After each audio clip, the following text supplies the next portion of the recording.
In the beginning, it was just don't get killed because there was really no direction. You were dumped there. I told you, the two desk guys. Two desk guys were heroin addicts. The other two guys were narcolepsy. One of them was crackhead. You had guys that were from all over. None of them. I mean, every district, they were just, in the beginning, it was just a bunch of guys that didn't get along with authority or each other, or they wanted to fire, but they couldn't for some reason because there was no piss test then.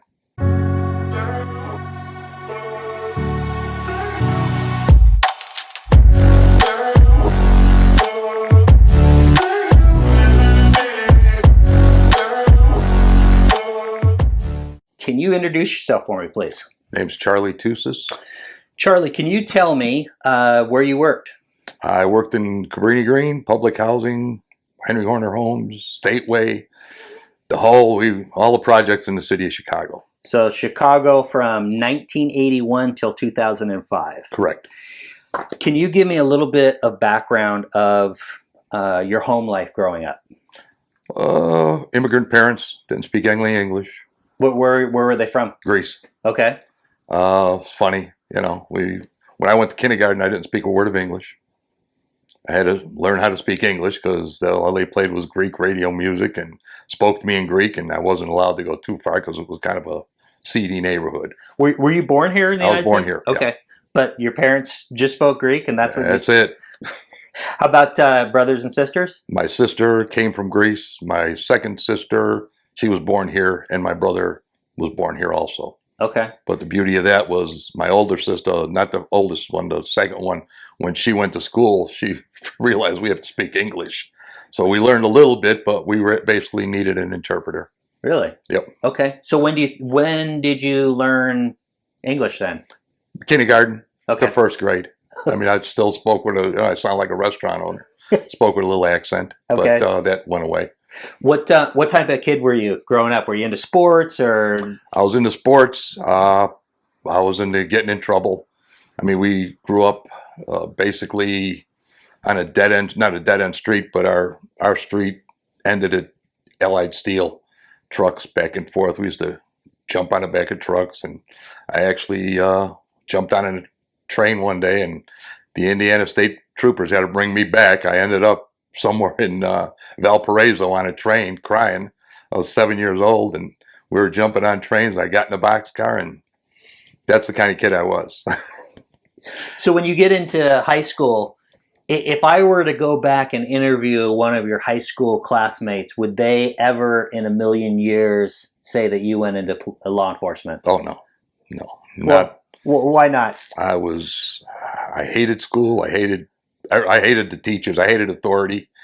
I loved having fun. I was a fun guy. I was funny. I always worked. Growing up poor, you had to hustle for $1. So my life was working, basically. Okay. And can you talk about the one job that we had talked a little bit about where you were making $1 an hour? What were you doing? I was clothing. I worked at Smokey Joe's. Anybody in Chicago, I mean, you could still Google it. The son or the grandson took it over, but it was a premier clothing store for basically rhythm and blues. I met the Temptations. I met Sammy Davis Jr. They'd come in there and they would buy clothes. And my job was, after they marked them up, run them to the tailor, wait for them, and run them back up. If I knew then, or now what I knew then, I'd have autographs and pictures with every major star in the 60s. Wow. Okay. I think we talked about this a little bit, but before we began, when you had that job, what kind of people were you working with? Everybody. The owners were Jewish. I had Mr. Donald and Phil Tunstall. They were black. I had a Hispanic guy. I can't remember his name. It was a couple of white guys.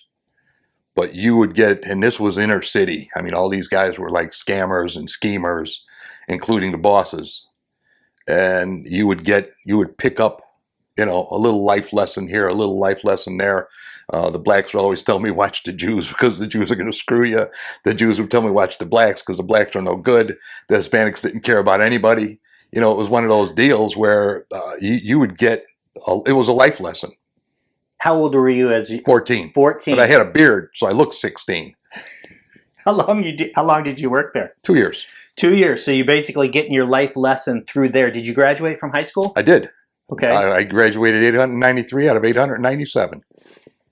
And can you talk about, we talked a little bit about before this, but you were in trouble a lot in school. Can you talk about bringing home your basically not necessarily report cards to your mom and getting her to sign off on them? Well, they didn't read or write English, so I had it made. So I would get suspension notices, and I would take it to my mother and say, "Hey, Ma, look at this. They gave me 3 days off. I'm doing so well." And she would call her aunts and everybody in Greece. My son is so smart. Let's forget about my sister who was doing the books for U.S. Steel at 19 because she graduated from college. She was that smart. Wow. But she got it all. My brother and my 2 sisters.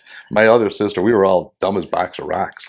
But nobody ever cared about school because public school. I mean, I was in 8th grade at Burroughs High School with 4 16-year-olds. There was 3 brothers, 15, 14, and 16 were in the 8th grade with me. That's how stupid they were. But yeah, I mean, but the thing is, you adapt to your surroundings. My parents always wanted to work. I didn't care about school. My brother didn't care, but it's not like somebody was pushing me. And my sister was too smart we couldn't even talk to her. She was using $10 words, and we were still in the dollar box. Okay. When you stop working for the clothing business, you had a theory of relativity. Oh yeah. Can you explain that? Happened to me twice. Theory of relativity. When a relative gets to the age where they're old enough to do your job, you're fired. And when I was driving a truck out of the airport and Jimmy Carter decided to deregulate freight, the union laid us all out, told us we went to work one day and all the trucks were gone, and they forgot to tell us that on Friday. But when we got there, we got no jobs for you guys, go to the hall. And then you find out that the brothers and the cousins and the good friends all got jobs with major truck driving outfits.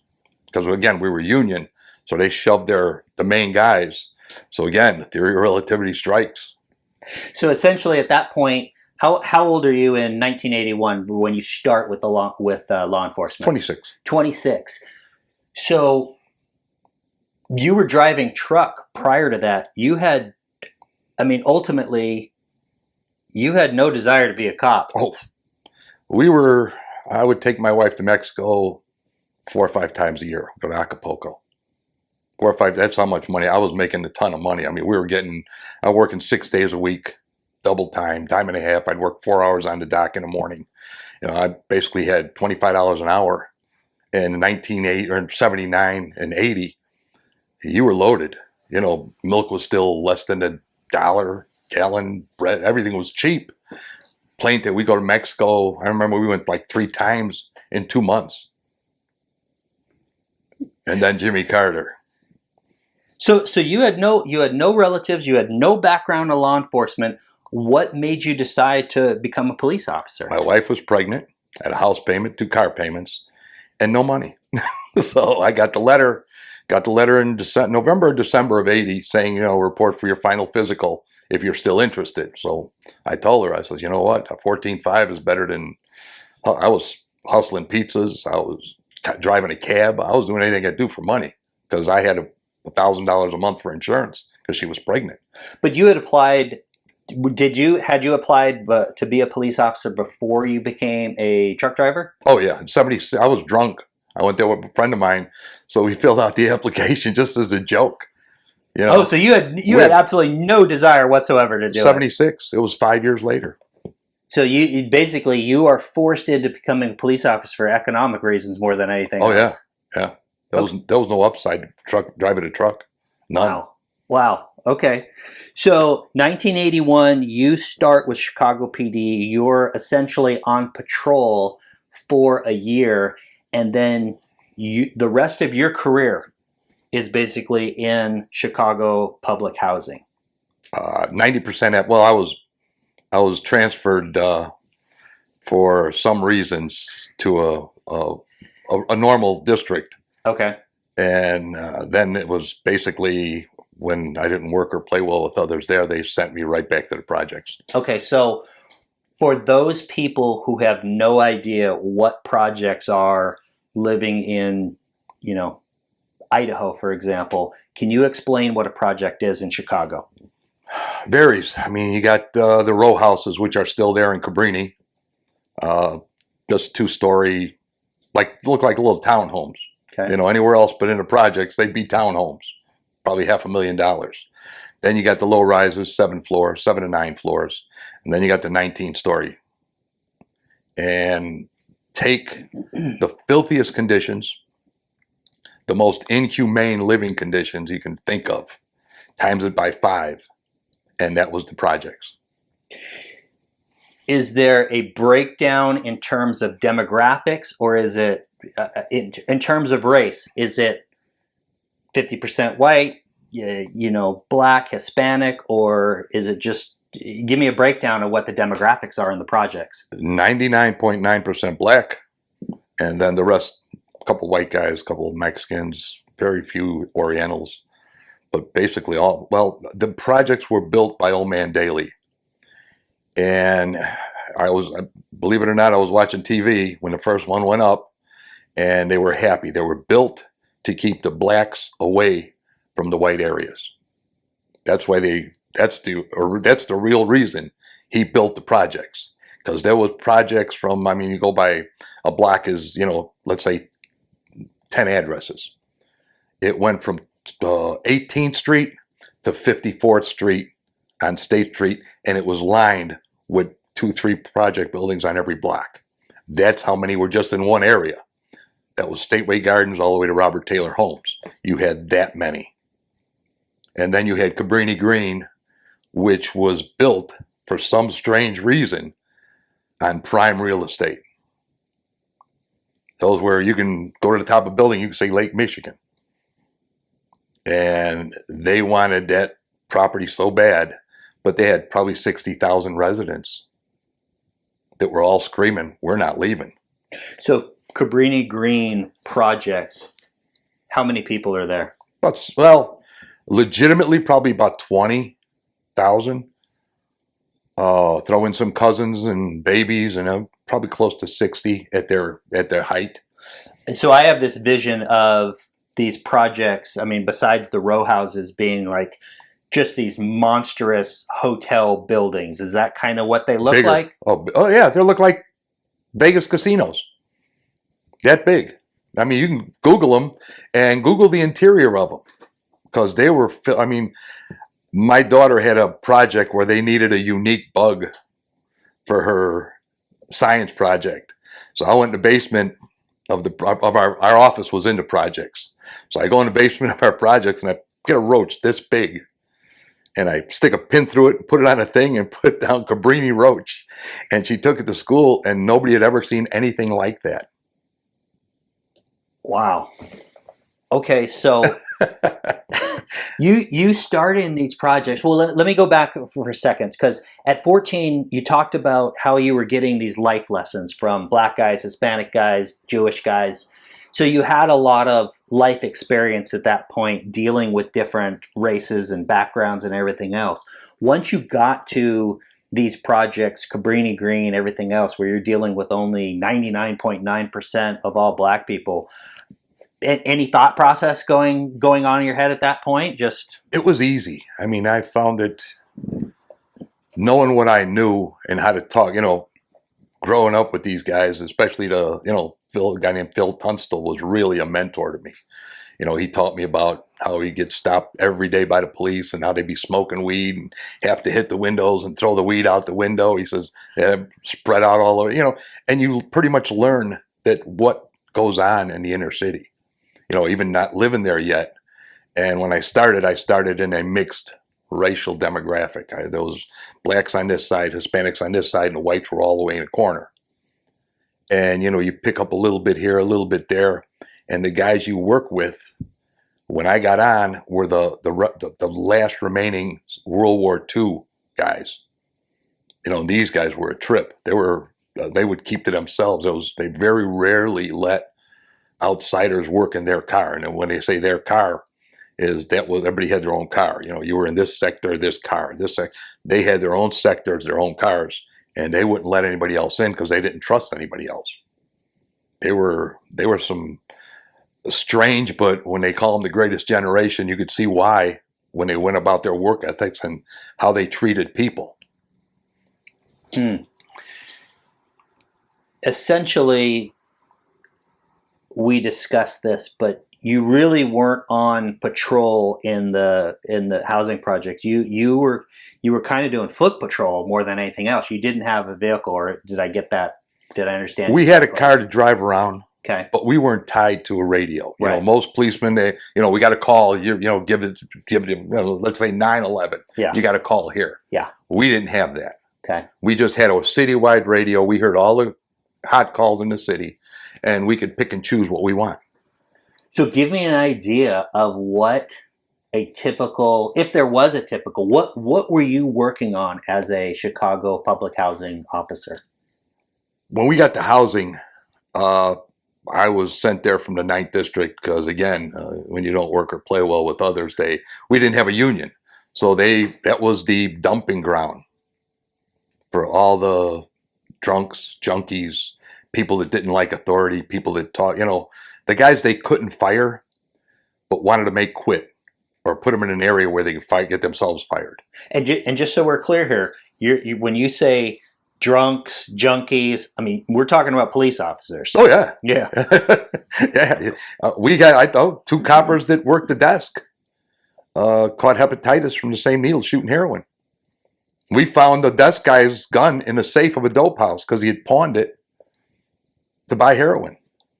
Can you talk about the 2, I don't know if it was 2, but you talked about really, really heavy officers? There was one, Lenny Yunker was 300 and something pounds, and Byron Trimble, and both of them had narcolepsy.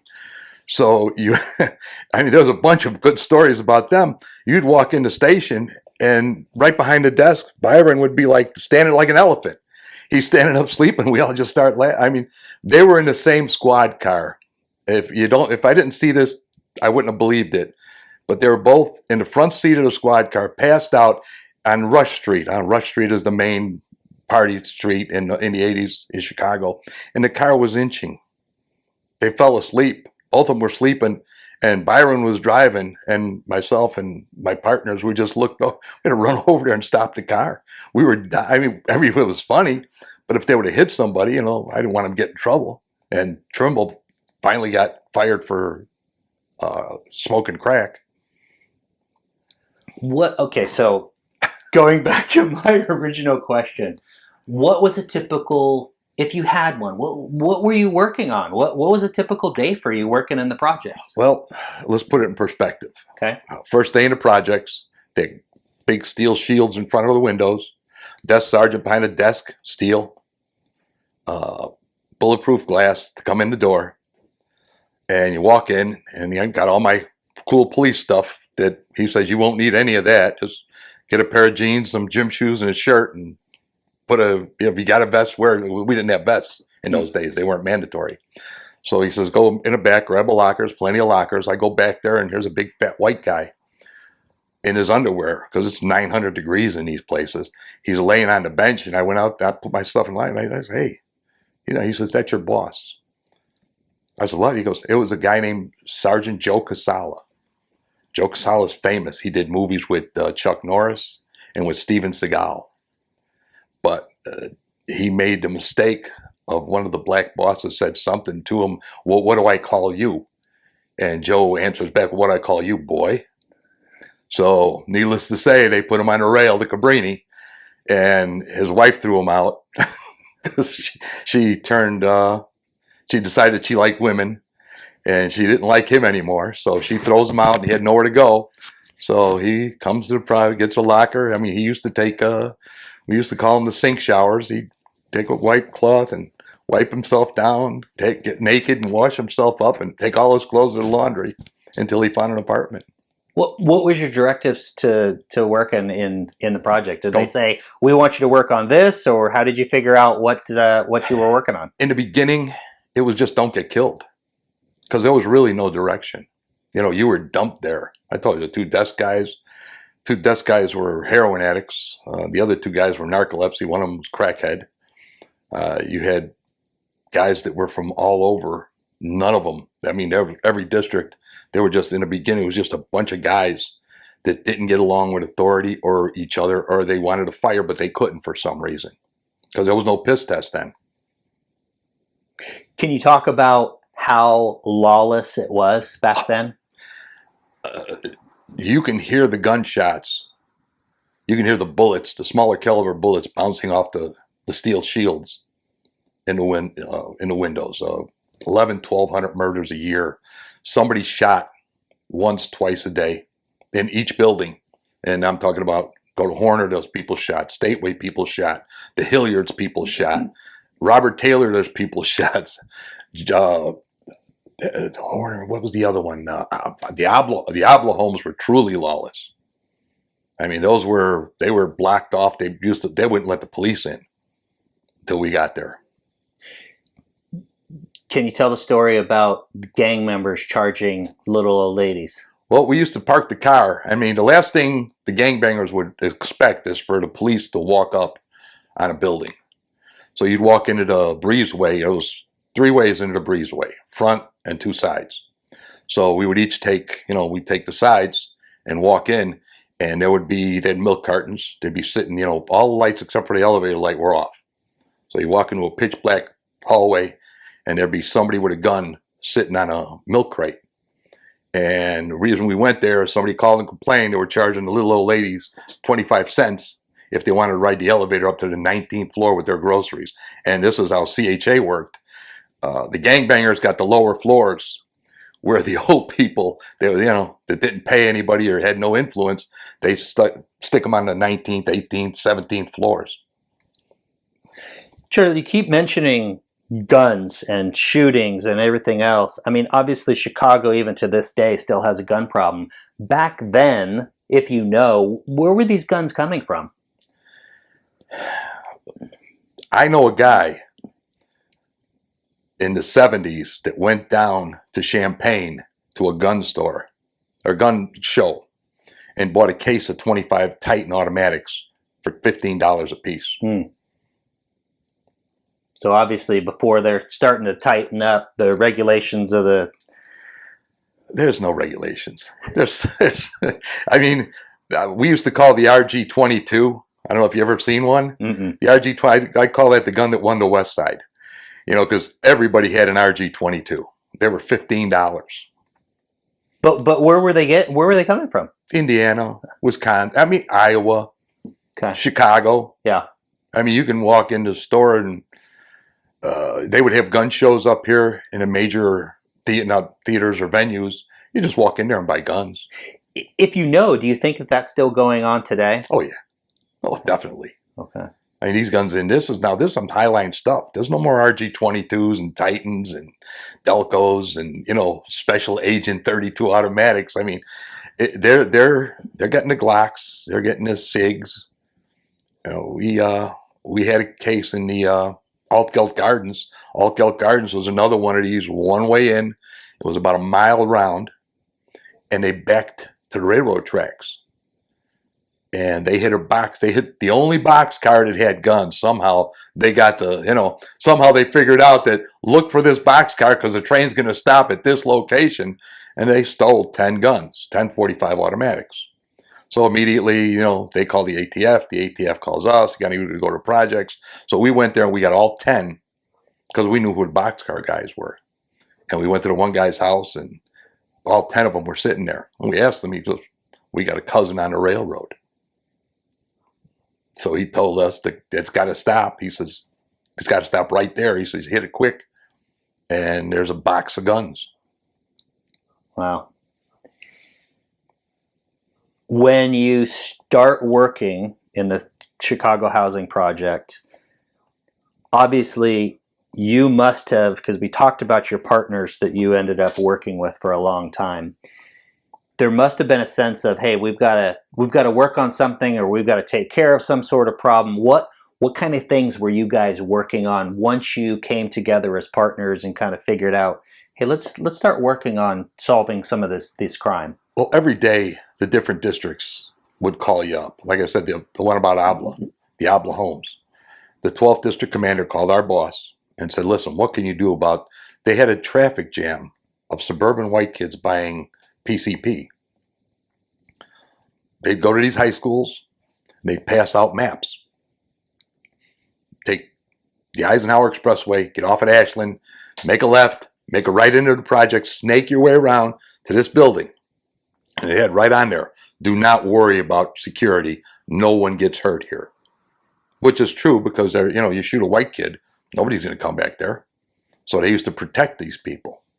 So Mel Bynum, one of the smartest cops I ever met, he says, he devised the thing. He says, here's what we're going to do. And this was in the early 80s, before it was even popular. He says, we'll sell dope. He says, we'll get together and we'll sit on the corner, push off the gangbangers, we'll sit on the corner and we'll sell dope. He says, we'll lock up white kids. So it's okay. So there was another guy on our team was familiar with all these inner city guy, a guy named Reggie Betts. Betts went to the gang guys and said, listen, if they turn around before they turn into these projects, we're going to sit here for a month. We got to be here for a day to show that we're doing something. None of you guys are going to jail, but you better not say anything. It's all right. Here comes the first one. Gangbangers. Over there. They're over there. So it's all right. They come up. They give Reggie a $10 bill. We swoop them, put them in a wagon, take their car, tow it. Do about, 15, 20 guys. We tow their cars, put everybody else in the car, had to walk. Get out of the car. Where am I going? I don't know. How'd you get here? Him. You ain't going with him. So we go to court Monday morning, and this was, I told you about it's not a racist climate. This is an ongoing culture of the mentality of the court system, of the police department, of everybody, lawyers, judges. We go in front of a judge. I'm not going to mention his name, but anyways, he calls up all the cases at once, all these white kids, lawyers, white lawyers, the parents are they're all flustered. Don't worry about my kids doing dope, and especially PCP. Now let's worry about what's going to happen to them. He dismisses every case all at once, just threw them out wholesale. So I'm sitting there thinking, I didn't think he'd do that. I figured maybe, at least scold him. He said, don't bring me this nonsense. So lets them all go. Now everybody else in the courtroom is the one baggers, the low level drug users and stuff, figuring he let them go. He's going to let us go. No, they all did. They probable cause. Every one of them. So essentially, all the white guys get let off, all the black guys. White guys go home. Everybody else is, again, it's not a racist thing because he was a black judge. He just let him go. Why? I don't know. Fair to say that most of the projects, whether they were white, Hispanic, black, all pretty poor. No. Really? Not the gangbangers.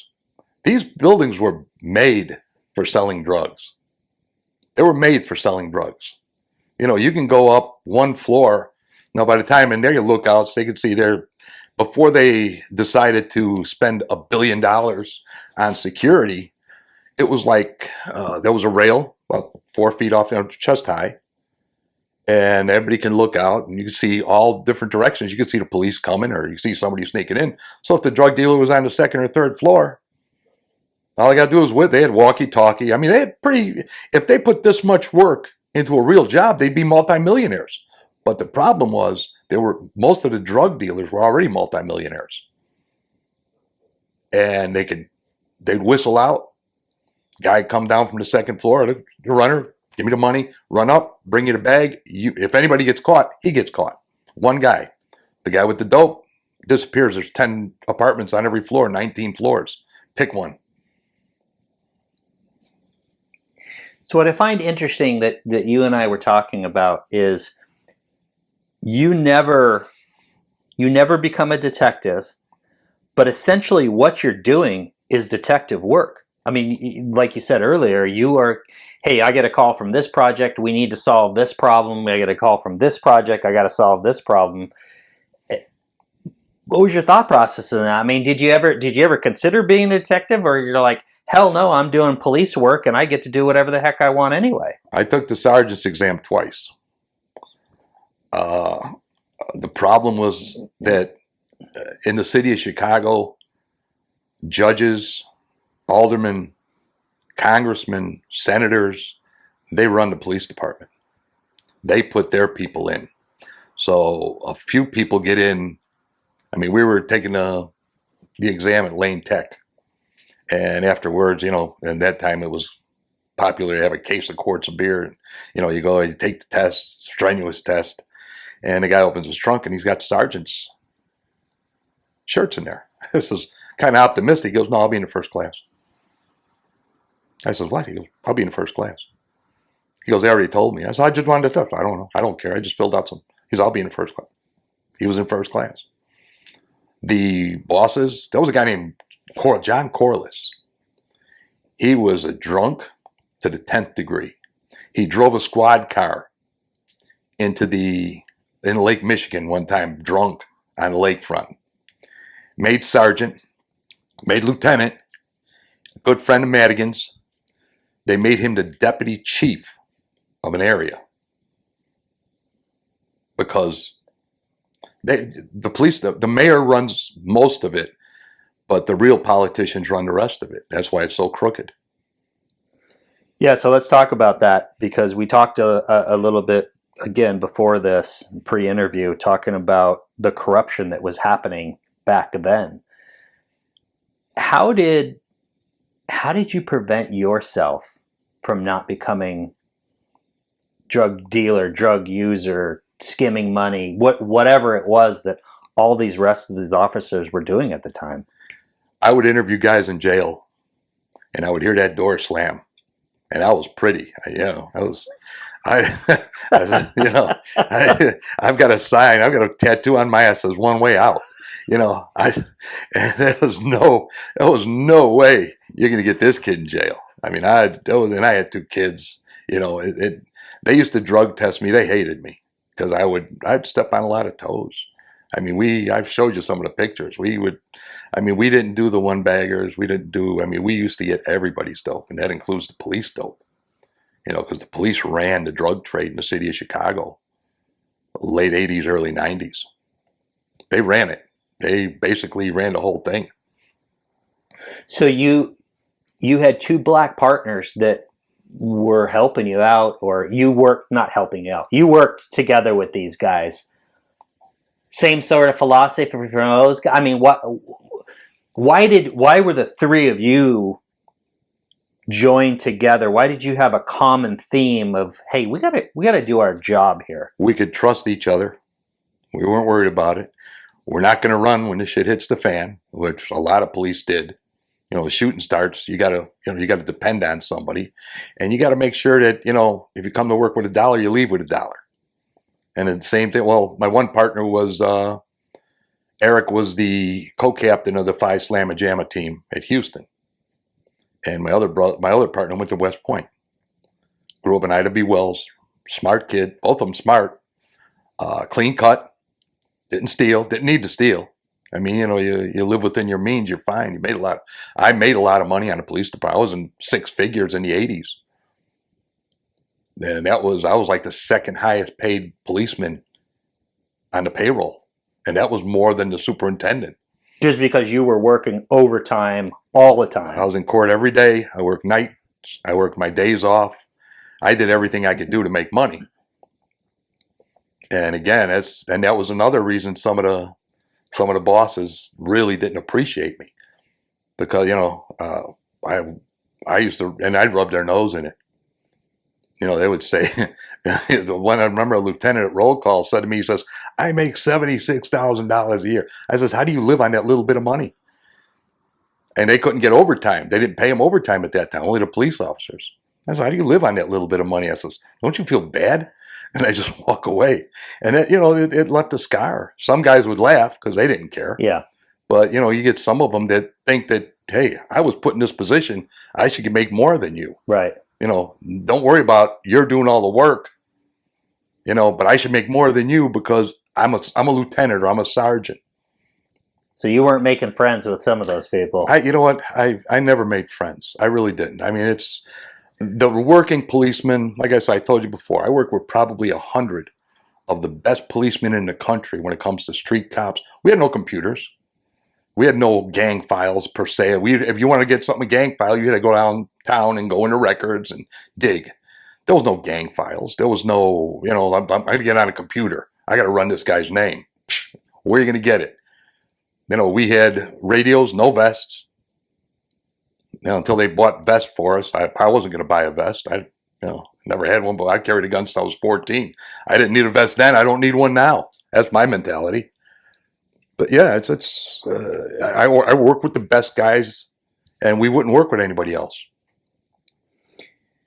So you and your partners, did you have something that you specialized in? Was there cases that you enjoyed or tried to focus on more than others? Was it all dope? Was it rape? Was it homicides? What did you guys like to work on? I was a gun guy. Okay. My thing was guns. I was a freak for guns. The one year we did over 1,100 guns. Just taking illegal guns off the street. We did 1,100 guns. Wow. The three of us in 1 year. I mean, I was police officer of the month twice. And both times it was because of guns and the quality and the quantity of the better felony arrests. That was my thing. Let's talk a little bit about guns because you got shot twice. Can you talk about, feel comfortable talking about what happened? The first time was a sniper. Bullet bounced off the concrete and stuck right there. And the second time, pulled up to a light, and a guy just walked up to the car, put the gun to my head. So I brushed the gun, a bullet went in here, came out here, and he died of lead poisoning because I held him. I grabbed the gun, and I held him, and my partner shot him. So he wanted to kill a cop. It wasn't, I mean, it was great. It was like mayhem. He just walked up, crossing the street. I'm waiting for the red light, and he just took the 32 back up, put it in my head. And I just, luckily, he who hesitates, he shot me, but he paid the price. What was the deal with the sniper? Was that in the projects? Always, yeah, always. So you just had somebody on top just shooting at you guys all the time? There was a guy named Nose, they call him something Washington. And he actually loved to shoot at police. He got caught for a murder, and one of the gang specialists was interviewing him, and he says, man, I shoot cops. And his face would light up like, this was a thrill for him. It was a thrill. You see these kids doing stuff today. We used to call it wilding back then. This always happened. It just never got televised, and it wasn't to this degree. But wilding was a big thing in the 80s, 90s, where they'd all get together and go downtown and just break shit and steal shit. So kind of like the flash mobs that... Exactly. But they didn't go into Highline stores. It was forbidden to go on Michigan Avenue, the Gold Coast. You couldn't go to Division Street. You went everywhere but State Street. The main drags were protected by the police, and the gangbangers knew it. What's the difference then today? What's the difference between that and what's going on today? Politicians. They're just allowing Coach stores and Gucci stores. They don't care. They don't care.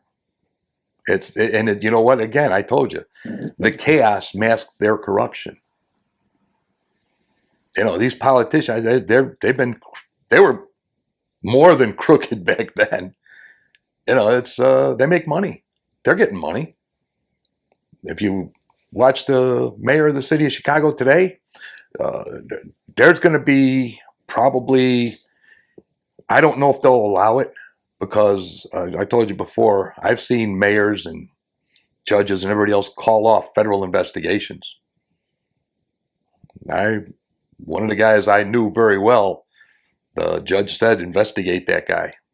And that was in a federal court. Yeah, I told you, it's this police department. Either cut it out or cut me in. That was the thing. And the other one, the other famous saying was, you as a Chicago policeman, you don't have to know how to add, subtract, or multiply, but you better learn how to divide. Because all the guys that went these little mobs, those Pac-Man in 15, him and his whole crew went to jail.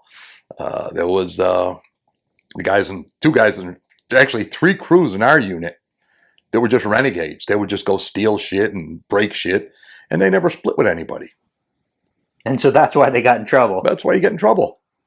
If you don't have any cover, you had different sections of police. The 11th, the Ivory Tower, they used to call 11th and State. You had a group of bosses that ran nothing but the security for the Arab stores. You had another one that ran the dope. You had another one that ran before the lottery. There was the numbers. Now that was run by an alderwoman and a commander. They ran the numbers. And he would tell you, stay away from my gambling houses. He'd tell you right out. They didn't care. Wow. I give you their names and addresses. I didn't but we didn't do that. So nobody cared. Charlie, can you talk about the story that we discussed about the rape of the young girl? When I was in the 8th district, when I was banished from the inner city during a ceasefire, they called it. So that one of the things on the ceasefire was to get me away from the inner city because, well, they were going to sell dope. I mean, the ceasefire was that you get this part of the city. They carved up the city and said, okay, this is yours, this is yours, this is yours.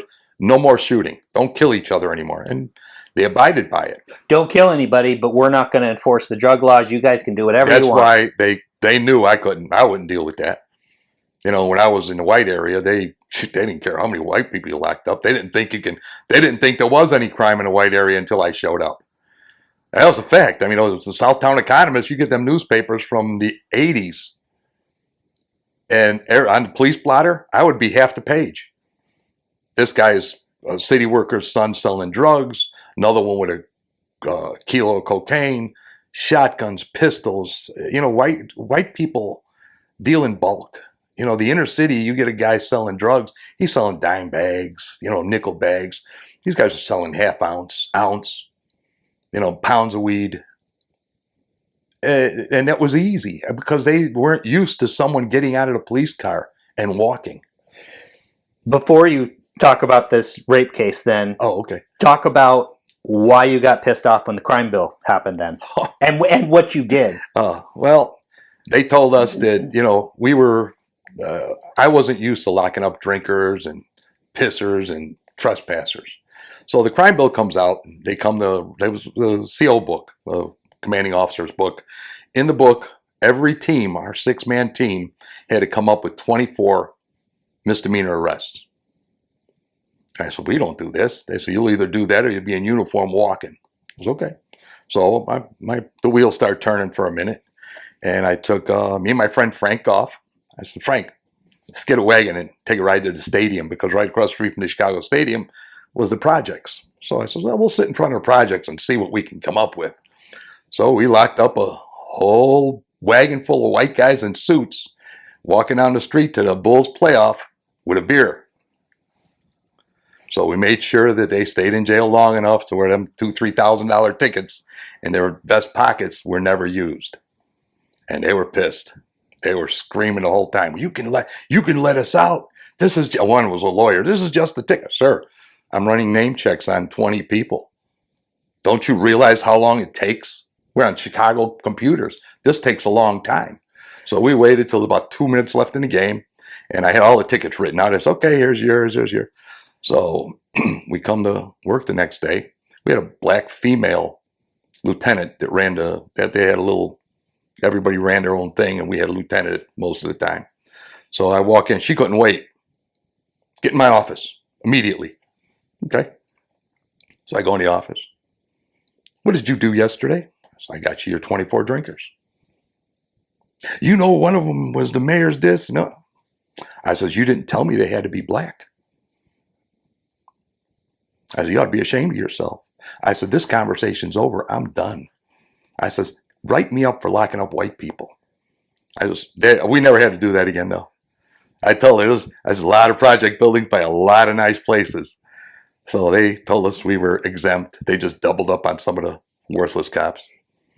Explain, because I asked you what the quotas were back then. Explain the difference, what you said, between a quota and what you called an index, what the Well, Chicago police yeah, you use. can't call it a quota. You have to call it an index. Like last month, you locked up 1,000 drinkers. So now the index, because of the crime bill, the index should go up because crime went up.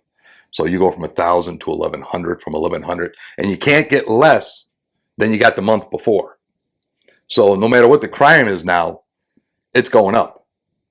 So again, 1,100, 1,200, 1,300. So if crime goes down, 1,300, 1,300, it doesn't matter.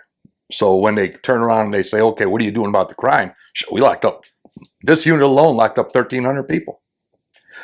What else do you want us to do? So it wasn't about the quality of the arrest, it was the quantity more than anything Numbers. else. It was a number. They had a thing called special employment in the projects. And special employment, if you wanted to work special employment, you will bring them arrests. I don't care what else you do. Every car will bring in 4 something, drinkers, anything. And don't mess around and get a good arrest. It takes all night because that's only one arrest. So what you're looking for is a guy with a can of beer, or a guy, they were at 45, 45 would have 70 something. And even the bad guys knew that if, you get off, it was 6 to 2 o'clock. So at 1 o'clock, if you see one of those cars on the street, you're boogieing because they're still looking for arrests. Usually at 1 o'clock, they're hiding unless they've been screwing around all day. And now they got to come up with their 4 heads. And if you're the only one on the street, you got a problem. Was indexing an issue throughout your entire career, or just when the crime bill hit in, when did you say that? I think in 94 was 94, I think, yeah. I don't know. We never had that problem. Oh, Never. We never had to lock up.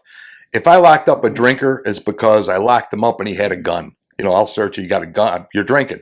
Search you. You got a gun. You got some dope. Then you go to jail that's your probable cause. You were drinking and boom. So a custodial search. I found a gun. You just make the arrest good. Instead of saying I just walked up to you and searched you and you got a gun. So as a Chicago public housing officer, it's fair to say, you're investigating a multitude of different crimes, but you're not per se a detective, but you're still clearly doing these investigations. Tell me about the rape case where the person talked about. Well, I was in the 8th district again, still working with white people, and girls walking down the street all ripped up, crying. That's what happened. She goes, I was raped. I says, by who? She goes, I said, wait a minute. I says, let's get in the car and let's get out of here. So we drive away. I take her home. I call up. I get a number for rape. And I says, she goes, well, it's my boyfriend's friends, but my boyfriend wasn't there. And we all were getting high. She admitted I was getting high. And then they all took advantage of me. I said, okay. I says, you got the number of the house? She goes, yeah. I says, do me a favor. Call up and ask them why they did that. So I'm listening in. And he goes, yeah, we'll take care of you. We'll pay you. We're sorry. We didn't mean it. We'll straighten it out with whatever his name was. So now I know they're all in the house. We go there, kick in the door, lock them all up. And those, I think they were Latin Kings. They had a shotgun, a pistol, some heroin. So we take the 3 of them, go to court. Well, we sent them to drug court because drug court was the easiest way to let the detectives work on the rape. This way you hold them, it's a class X because they got the shotgun and dope. So it's a class X. So they ain't getting out of jail anytime soon. The bond was would be about $200,000-300,000 a piece just for the drugs and the guns. So the judge looks at me and says, are you a detective? And I says, well, no. He goes, what gives you the right to investigate a rape case? And the girl's mother was there because they were wanted to see. I said, what? I said, I'm a policeman. I says, I am a preliminary investigator. I said, everything starts with me. I said, I don't have to pass it on at all. He says, no, you're not a detective. And he finds no probable cause, throws the case out. Well, the state's attorney's smart enough to send me a day at the grand jury, the drug grand jury on the 13th floor. So she says, tells the sheriff, don't let them out, runs me up there. I go in front of the grand jury to get a true bill on all 3 of them. The rubber stamp of justice, I used to call it. And, you can put a ham sandwich in front of the grand jury and it's guilty. I don't give a shit. And that's basically what it is. But they held him. Well, that judge ended up in traffic court. I'm not going to mention his name again because I don't think it's right. But he did get, what did they do?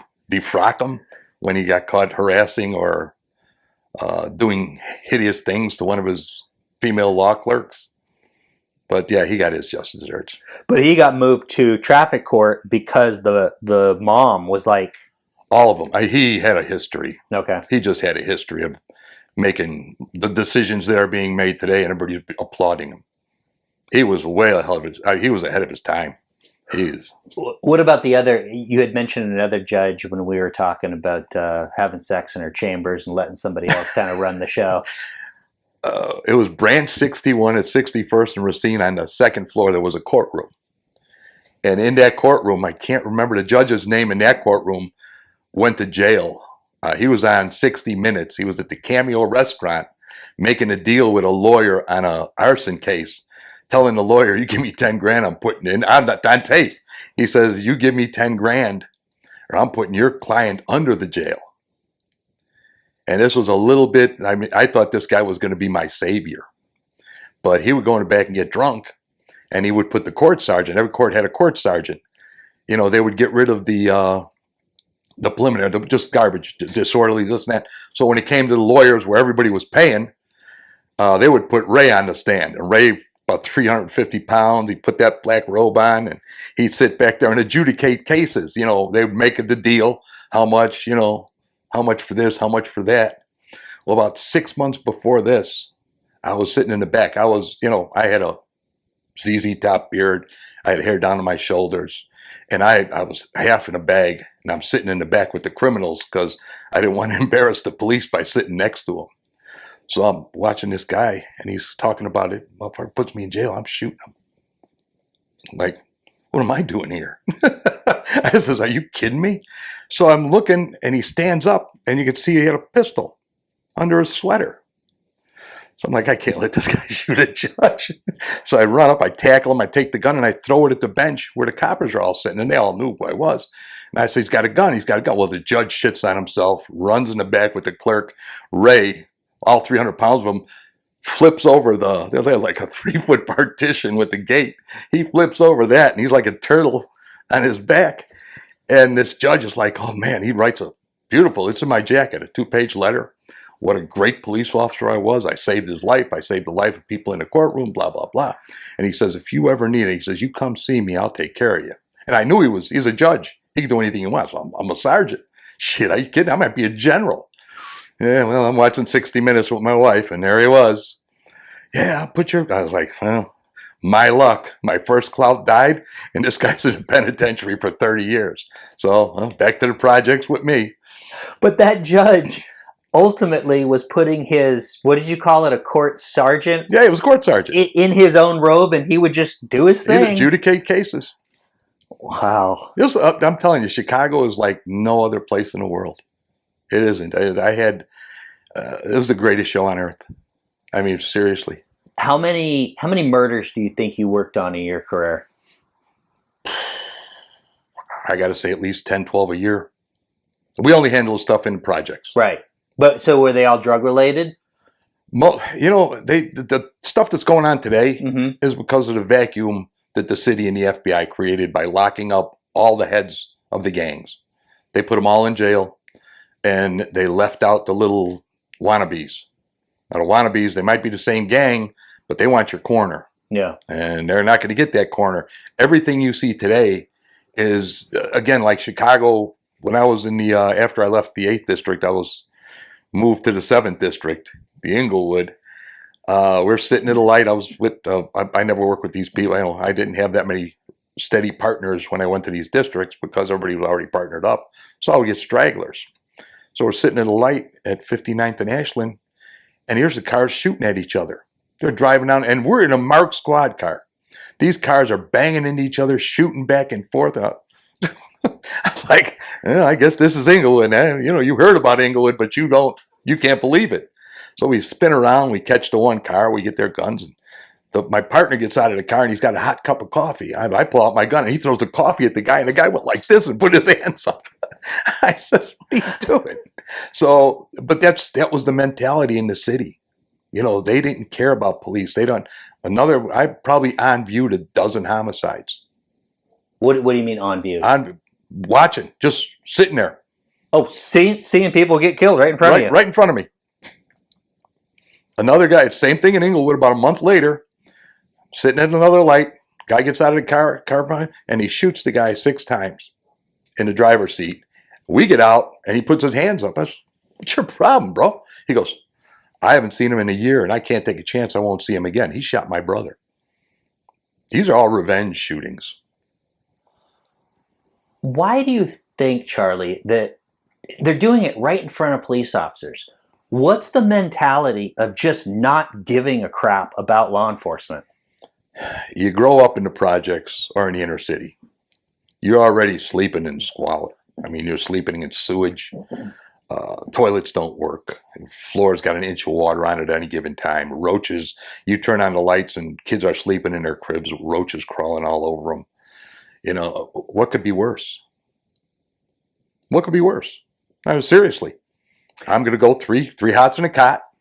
All my friends are there. It's not like, Yeah, so they don't see it as punishment going to the jail. They just see it as, hey, this has got to be better than what we're living in. It was. I mean, it really is. If you think about it for a minute. Yeah. You work out, you play basketball, you eat 3 meals a day, get some snacks. All your friends, seriously, you don't have to duck anymore. I mean, you might have to duck a knife now and then, but I mean, it's not like now where, people are just shooting at each other and shooting at, I remember him. You see him? I remember him. And that's what all these shootings are today. Do you have an opinion of why it's so bad right now? They need to cover. A lot of money floating around, a lot of government money floating. So if you're going to steal money as a government employee, you need some kind of cover. So what's better cover than crime? Look at the terrible crime going on. I mean, they just signed a bill. I'm not going to mention Clinton's name, but they got money to restore the Ukraine from the government. The government sent it to the World Bank, and the World Bank's giving it to the Clintons, and the Clintons are going to restore Ukraine before the war is over. What better cover than crime? What better cover than the border? What better cover than what's going on today, where I'm not thinking about what the Clintons are doing. I'm thinking about what's going on in my backyard. So essentially what you're saying is all this government money that's floating around going to basically these politicians that are on the grift, just kind of blame it on crime. Hey, we're going to bring this money in, and but in the meantime, they're kind of taking the money for themselves. We're making dough. They're making bank. I'm thinking of a way to get my share. I really am. I run a business. I got my share of the PPP, but it was nowhere near. I mean, I got and it's nice to get that check, and you ain't got to pay it back. Yeah. I mean, I feel like a drug dealer and didn't have to sell any drugs. The government sent me a check. I sent them my business was impacted. My COVID, you could see, I didn't give anybody in my office COVID. Nobody here got COVID. So we had talked, Charlie. You said throughout your career, you never really hung out with other cops. Why was that? Didn't trust them. I trusted a handful of cops. Okay. When I walk into court, you go to 26 in California, you walk in, you go through the doors, you go through, and we walk around the metal detectors, and there was a table, a desk, a table, whatever you want to call it, right in the middle of the hallway before the elevators. And at that table, you would meet every morning. And these were the working guys. These were the guys that were in court every day. You go there, you drink coffee, you laugh, you joke, you tell stories. Now, these were the handful of guys that I trusted, that I would work with. The rest, you couldn't trust them. I mean, we worked the case into Loden Homes. And we get a guy calls up, he says, there's a guy selling dope. He walks up to you, and I used to, work construction.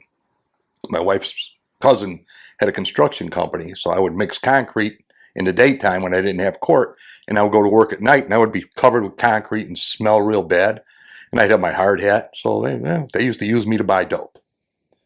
So we walk up, there he is. I got $10 bill in my hand. Here he comes with pistol in his waistband.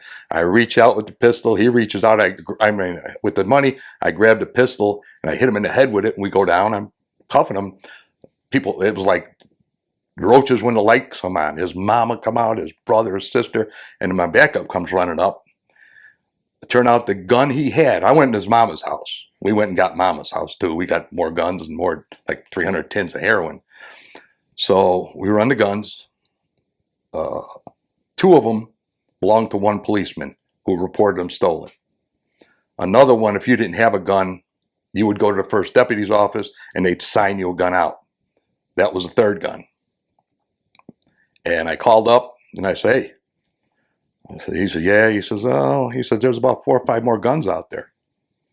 So I told the guy, I said, hey, where's the rest of these guns? I said, we got them. They were trading their guns for heroin. They were dope addicts. There's gang crime South guys. They were trading guns for heroin.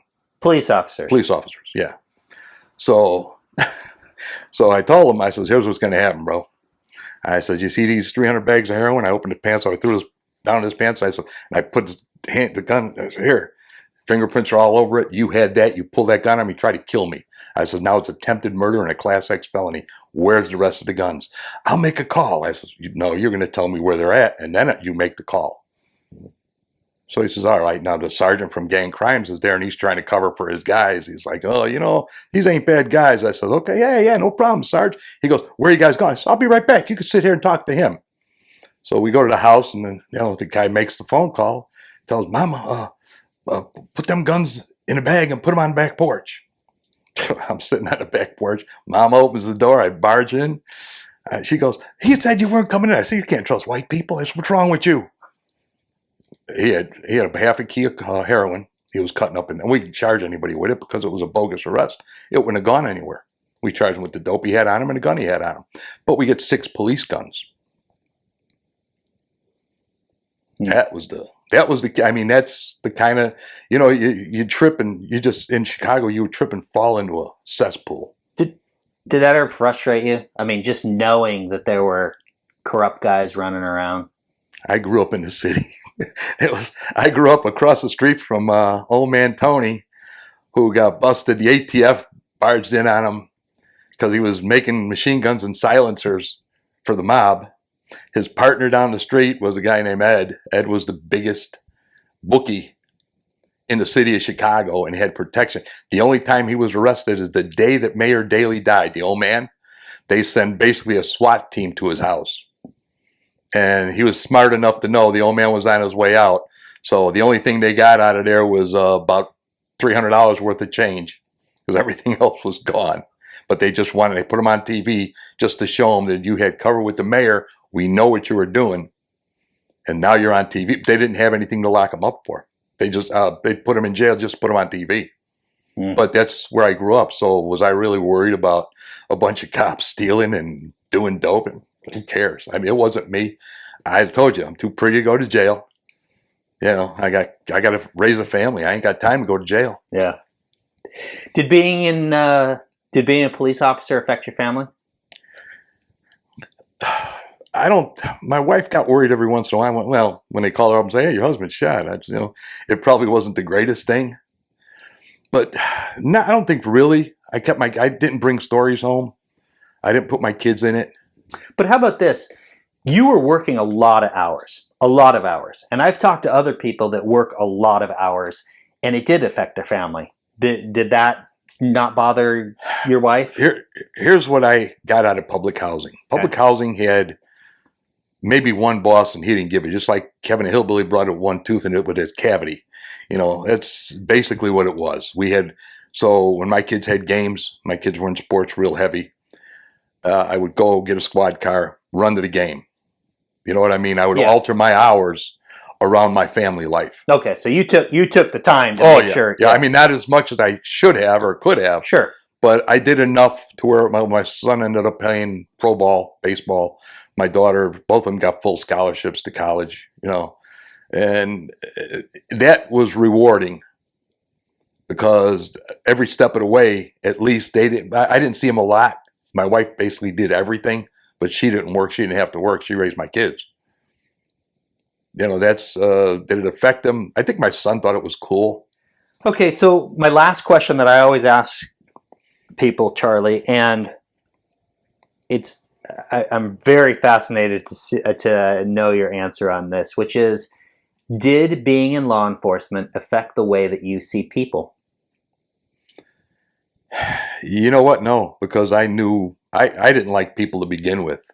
I hated people. I mean, it's, again, even before I was the police, I limited my group of friends to maybe 10 policemen. Like I say, I knew 100 great cops, but I probably associated with 5.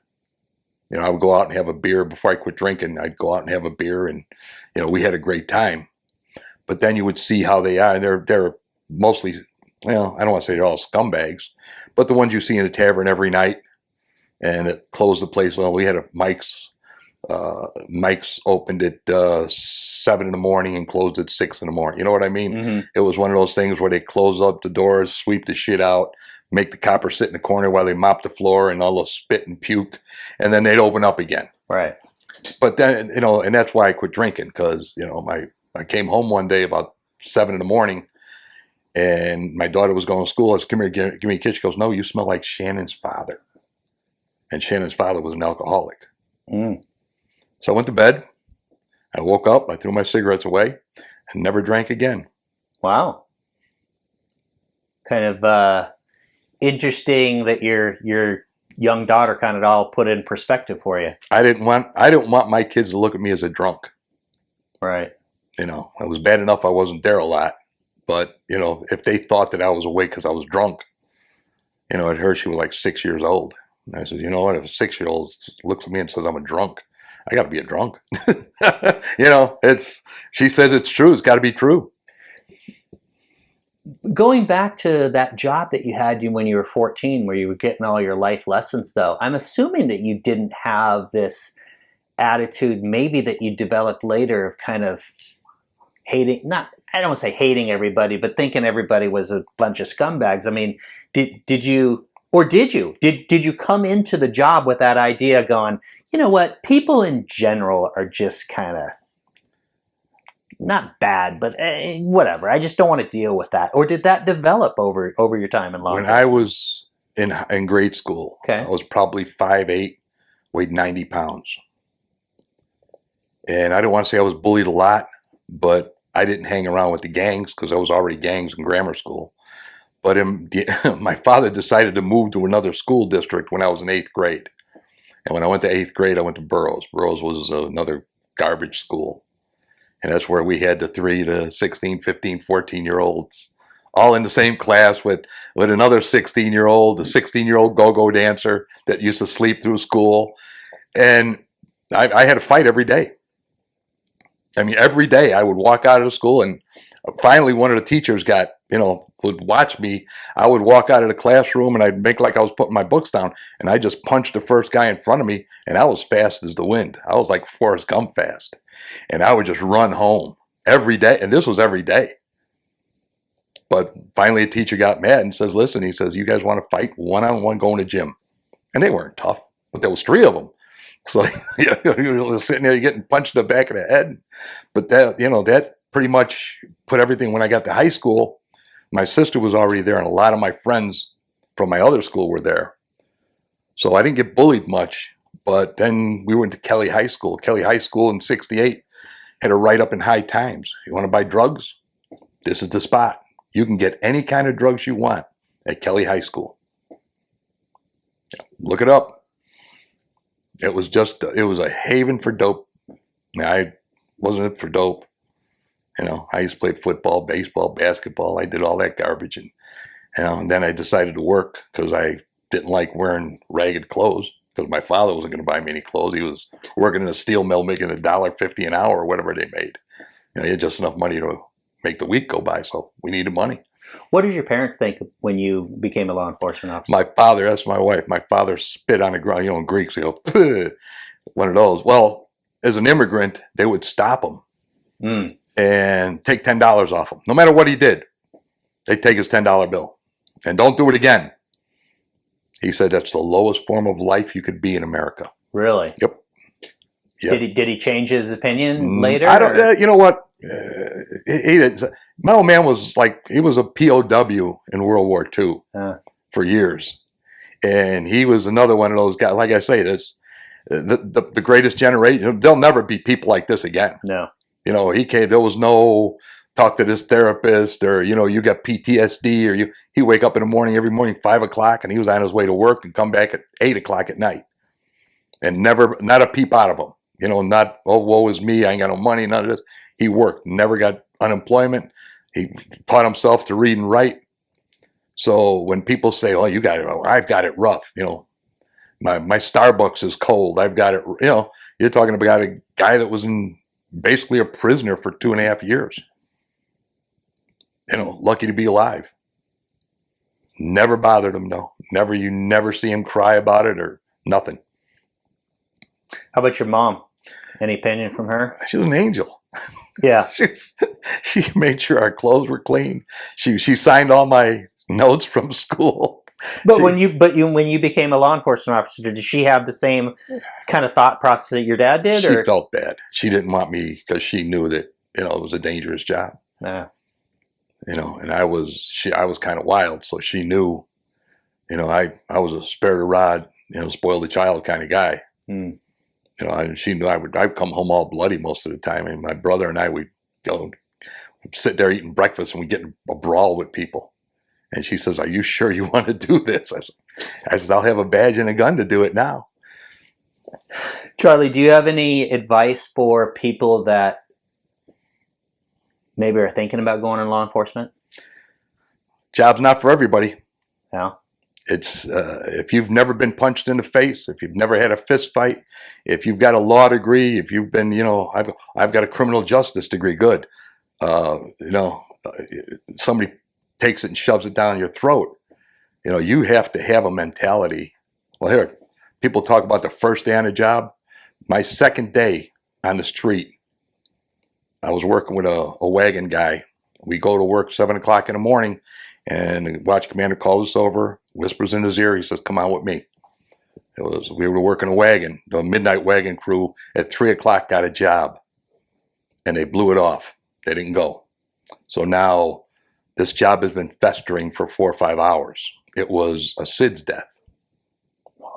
So yeah, second day on the job, we walk in. He says, have you ever seen the death? I said, yeah, I've seen dead bodies. He goes, did they bother you? I says, no, not really. He says, watch my back. He says, when I walk in, make sure nobody comes behind me. He says, I know how these things go. And when I walk out, you walk backwards. Make sure nobody jumps on my back or tries. So we're walking through the house. He reaches down on the couch, grabs a blanket, goes in there, and look like a lifeless doll. He wraps the baby up, and they were saying, no. Well, I was pushing people away. We walk out. He said, drive the wagon. Can you drive? So I could drive, drove a truck. I could drive a wagon. So we get about a block away. He goes, do me a favor. He goes, stop at Archer and Damon at Huck Finn's. He goes, I need a coffee and a donut. And I'm sitting there. The baby is between us on the front seat. You can't put it, you can't put the dead body in the wagon, having it rolling around and shit. And he goes in, he gets a cup of coffee and a donut. So let's go to the morgue. Like nothing, had not a word out of him for the rest of the day. Nothing. Just like normal dog. How's the baseball game? How's this? That was the second day.